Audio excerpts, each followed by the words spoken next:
Good morning, all. Am I audible? Can you hear me?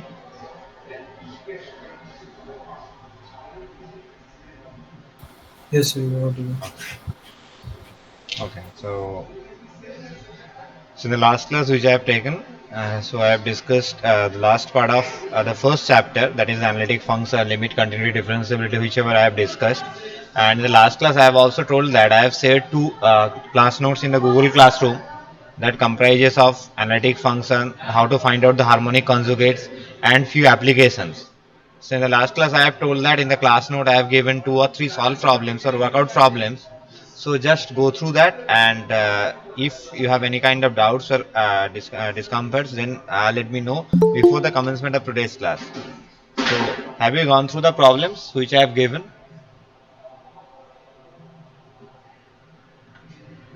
Yes, sir. So do you have any doubt, Sagar? No, sir. Okay, so if anyone of you has any kind of doubts, then you could let me know. Otherwise, I'll start the second chapter. Okay. So since others are not saying anything, so I hope all of you have understood. So already three notes I have shared. So I have finished the first chapter, that is limit, continuity, differentiability, analytic function, harmonic function, how to find out harmonic conjugates and their few applications. So today I'll start the second chapter, that is a conformal mapping. That means what is the geometry of function of complex variables. So I have already discussed whenever I have discussed the first chapter that geometrically how we can interpret a function of complex variable. So here we will be discussing briefly all these things that I have told roughly in the first chapter. So let me share the screen first. So can you see the blank screen?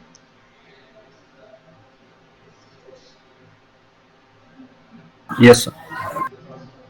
So before we discuss the geometrical interpretation, the things that I have told earlier in the first chapter, I'm just repeating that thing. Then I'll be studying this chapter. So whenever we are dealing with the function is nothing but the relation of relation amongst few sets. So while we are dealing the function of one variable, so there is one independent variable, and depending on the independent variable, we are getting the value of the dependent variable. So it establishes the relationship between the function f actually establishes the relationship between the one independent variable x and one dependent variable y. So there are total two variables.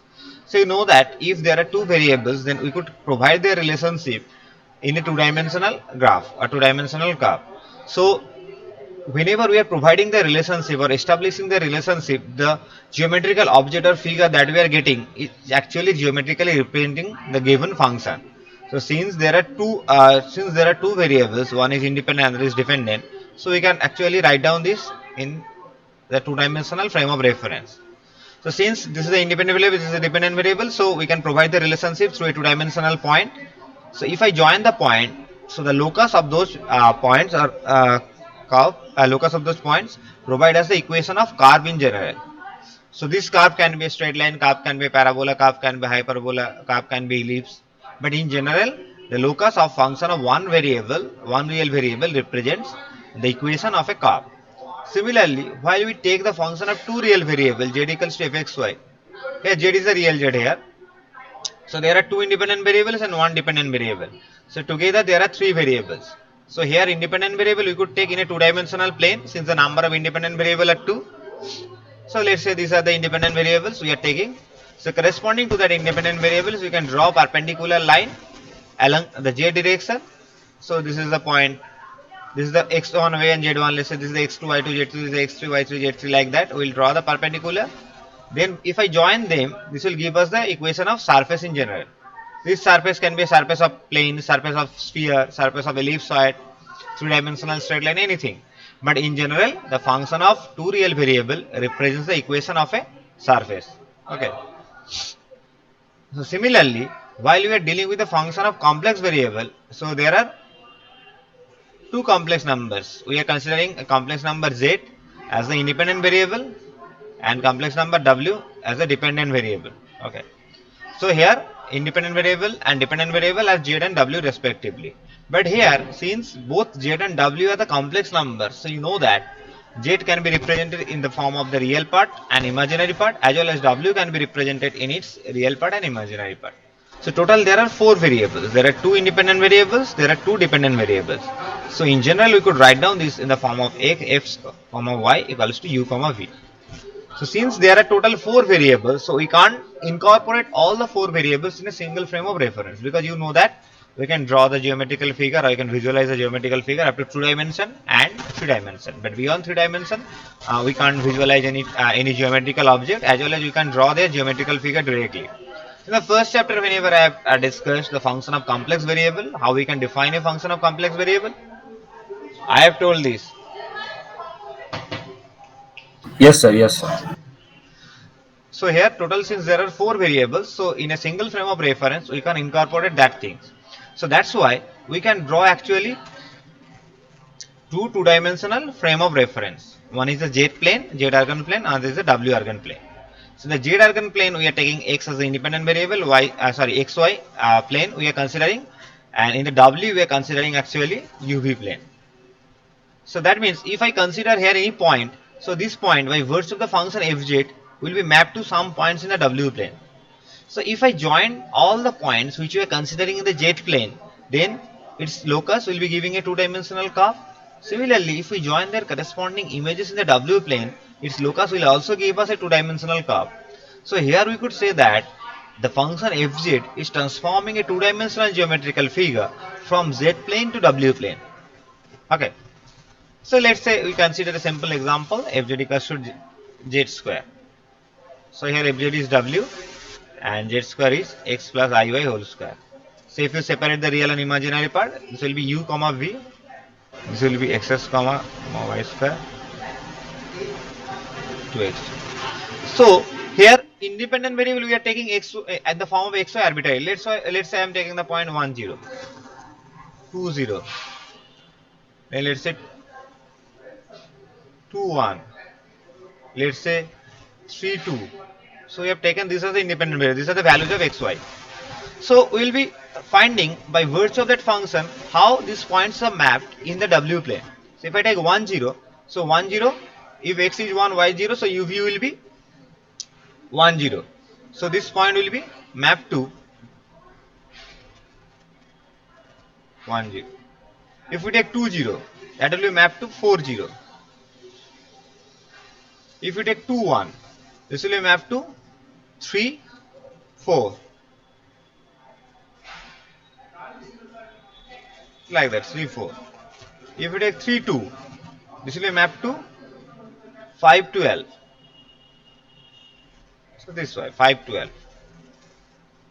So if we join all these points, a locus will be given a two-dimensional curve. Similarly, if we join the corresponding images, this will give a two-dimensional curve. So here we could think that since here we are not getting a single geometrical figure like the previous two cases, rather here we can consider two different two-dimensional frame of reference. One is the independent plane, so here z plane is considered as the domain and w plane is considered as the codomain. So here we are taking the values in the domain arbitrarily, that means the values of xy. For that the function will be mapping all those points in some points in the w plane. If I join those, we will be getting the two-dimensional curve. Similarly, here also the independent variable which we are considering, if I join, this will be giving us a two-dimensional curve. So here we could think that the function is actually mapping a two-dimensional geometrical object from one plane to another plane. Is that clear? Is that clear or not?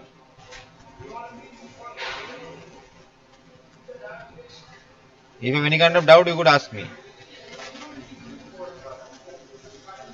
Have you understood what is the geometrical significance of a function of complex variable?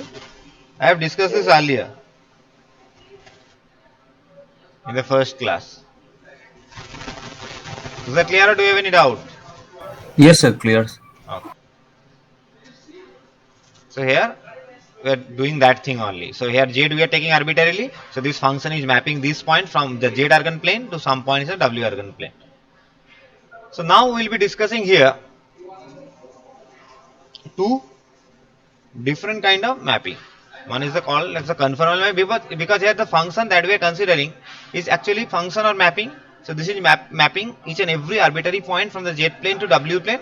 So z plane we are considering independently, and corresponding to the z point we are getting its image by virtue of the function w equals to fz. So what is the conformal mapping? What is the isogonal mapping? Let's say here whenever we are taking the values of the independent variable, we can take, so number of independent variable we can take as the infinite, because independent variable we can take at any point in the z from the z argon plane. So let's say we are taking a set of points, a collection of points, and that is over the straight line, over the curve C1. Then let's say we are taking another set of independent variables and we are joining that, and this is giving us the curve C2. And these two curves, let's say, are intersecting at the point x0, y0. Then by virtue of the function fz, each and every point on that curve will be mapped to some points in the w plane. Let's say the images of all the points which is over the curve C1 is mapped to some points over the curve C1 prime. Similarly, all the points which are over the C2 prime, C2 will be mapped to some points here in the w plane. So their images are forming the curve C2 prime, and let's say they are intersecting at the point u0 v0, where u0 comma v0 is nothing but the image of the point x0 comma y0. That means the point where the curves are c1 c2 curves are intersecting in the z plane. So their corresponding images c1 prime and c2 prime are intersecting at the point u0 v0, that is nothing but the image of x0 comma y0. Then let's say these two curves are intersecting. These are intersecting each other at the point this. So they will make an angle between them. So if the angle between them is preserved here also in magnitude as well as in direction. So how we can measure the direction of an angle? So if we measure the angle in the anti-clockwise direction, or we can measure the angle in the clockwise direction. So there are two directions.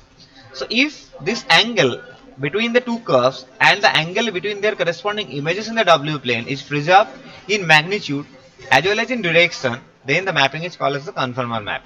And if they are same in magnitude but the directions are different, that means one is anti-clockwise, another is clockwise, then the mapping is called as the conformal isogonal map. Is a clear definition? Yes, sir.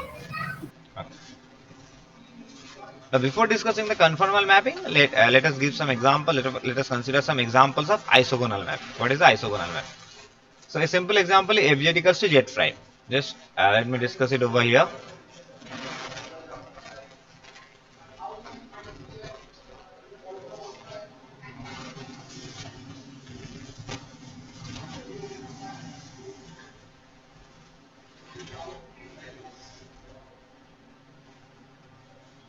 Isogonal mapping means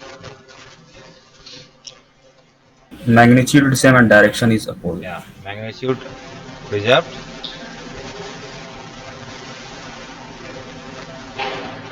but direction different.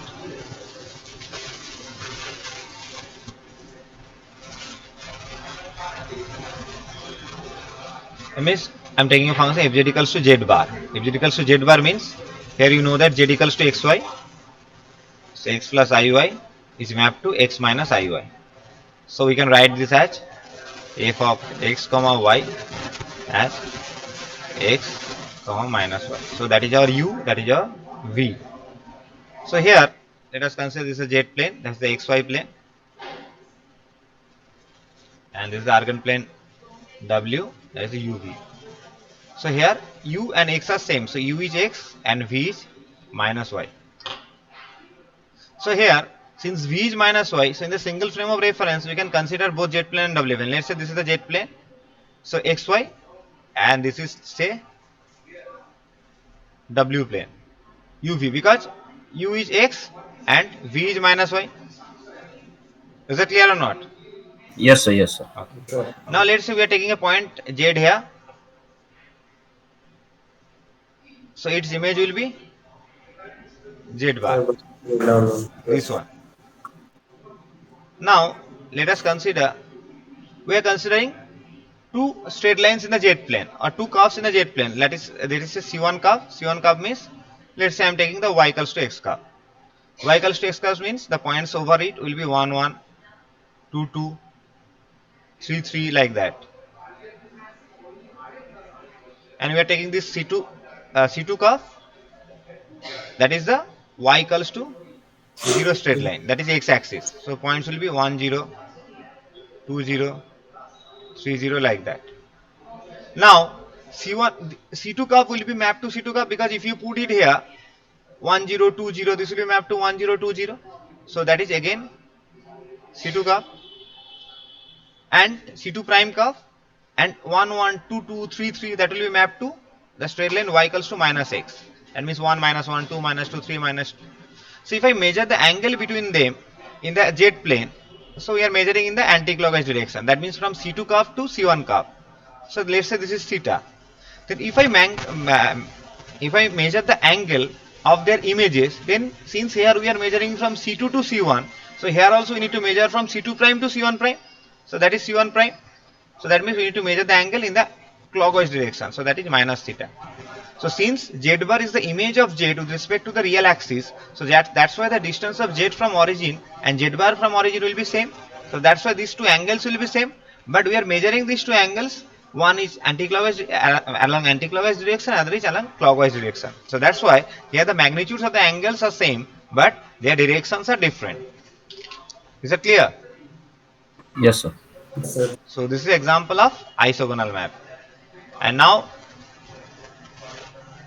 this is example of conformal mapping. That means fz equals to sin z, fz equals to e to the power z. That means all the analytic functions are actually providing us the conformal mapping, because by virtue of analytic function, if we consider any two curves in the z plane, their corresponding images will also be forming the conformal map. Okay. But how to check conformal mapping, I'll be discussing the next class, because the isogonal mapping we can visualize directly from here, but it is not very much easier to draw the images of two curves by virtue of that function fz equals to sin 0 e to the power j. That will be very much complicated. Manually we can't do so. So by different programming, mathematics or MATLAB programming, we can draw their images actually. But here directly we can draw it very easily. Okay. So that's why there are like analytic function, we have studied different theorems. By using different theorems, we can check actually whether a given function is analytic or not. Similarly, here also for conformal mapping, through different properties or different theorems, we can actually verify whether a given Mapping is conformal mapping. Okay. So I'll be discussing this in the next class. Okay. Do you have any kind of doubts till now? Whatever I have discussed. So today I have discussed what do you mean by what is the geometrical significance of a function of complex variable, then what are the different kind of mapping and the geometrical properties we have discussed, that is the conformal mapping, isogonal mapping, and we have discussed the uh, example of isogonal mapping. So till now, is there any doubt from anyone?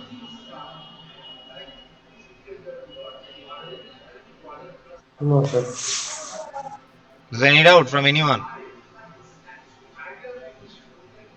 No, sir. No, sir. Okay. From the previous notes and previous class notes, those who have not gone through, so I have shared three notes so far for the first chapter in the Google Classroom.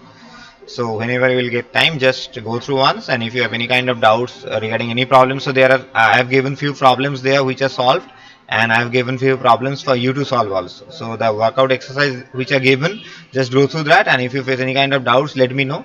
And exercises which are given in each and every note, just try to solve those problems. And if you face any kind of doubts or queries, then you could ask me during the classes. Okay.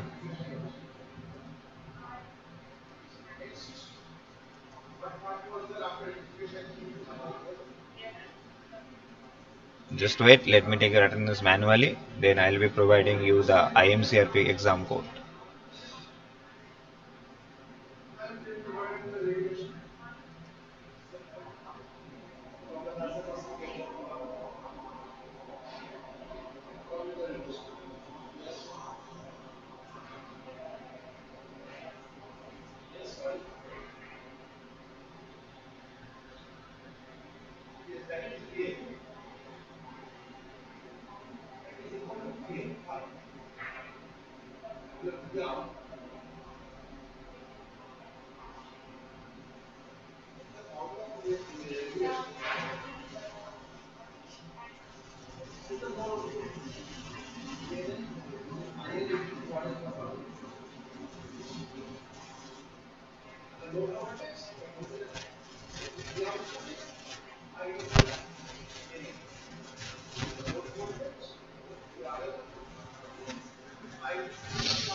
Roll number 1, 2,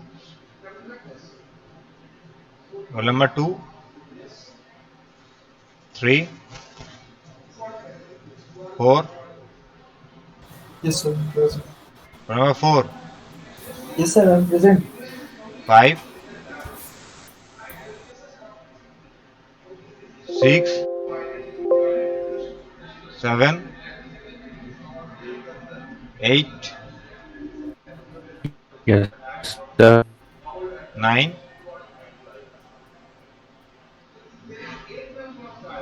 10, Present, sir. 11, Present, sir. 12, Present, sir. 13, 14, Yes, sir. 15,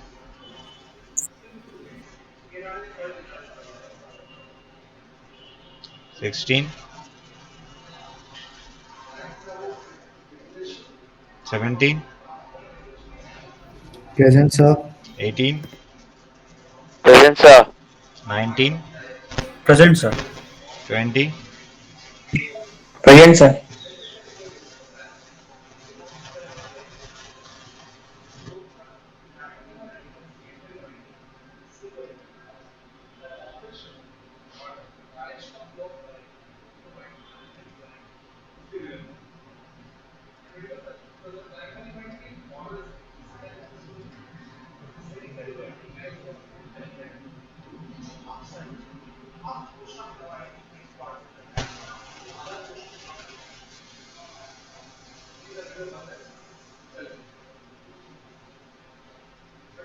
Okay, let me share the exam codes.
This is the code and this is the link. So just click the link and provide your full enrollment number and exam code.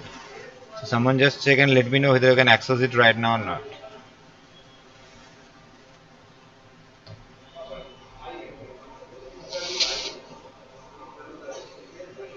Just check it once whether you can access it right now or not and let me know.